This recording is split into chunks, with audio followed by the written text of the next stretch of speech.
సుమన్ టీవీలో మీ personal and business promotions కోసం కింది నెంబర్కి కాంటాక్ట్ చేయండి. వర్షం తగ్గింది, బురద పోతోంది. ఏపీ వాసులు హమ్మయ్య అనుకుంటూ ఇల్లు వాకిలి శుభ్రం చేసుకునే లోపే వాతావరణ శాఖ జారీ చేసిన మరో హెచ్చరిక గుండెల్లో పిడుగుపడినట్లుగా మారిపోయింది.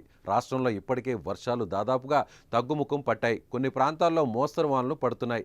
ఈ తరుణంలో వచ్చే 24 గంటల్లో బంగాళాఖాతంలో మళ్లీ అల్పపీడనం ఏర్పడుతుందని వాతావరణ శాఖ ప్రకటించింది. ఇది రాబోయే 2 రోజుల్లో వాయుగుండంగా మారుతుందని పేర్కొంది.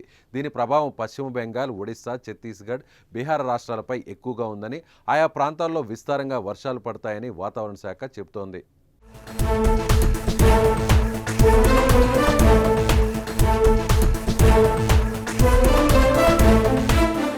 ఏపీపై ఈ అల్పపీడన ప్రభావం స్వల్పంగానే ఉన్నా రాబోయే 3 రోజులు మోస్తరు వర్షాలు కురుస్తాయని వాతావరణ శాఖ అధికారులు చెబుతున్నారు.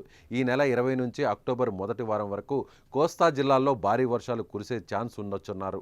శుక్రవారం శ్రీకాకుళం, విజయనగరం, పార్వతీపురం, మన్యం, అల్లూరి సీతారామరాజు, విశాఖపట్నం, అనకాపల్లి, చిత్తూరు జిల్లాల్లోని పలు ప్రాంతాల్లో తేలికపాటి నుంచి మోస్తరు వర్షాలు కురిసే అవకాశం ఉందని రాష్ట్ర విపత్తుల నిర్వహణ సంస్థ తెలిపింది.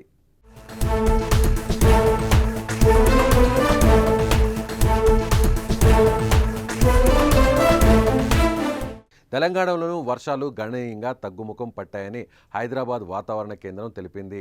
సెప్టెంబర్ 17 వరకు పలు ప్రాంతాల్లో మినహా మిగిలిన అన్ని చోట్ల వర్షాలకు బ్రేక్ వచ్చినట్లే అని చెప్పింది.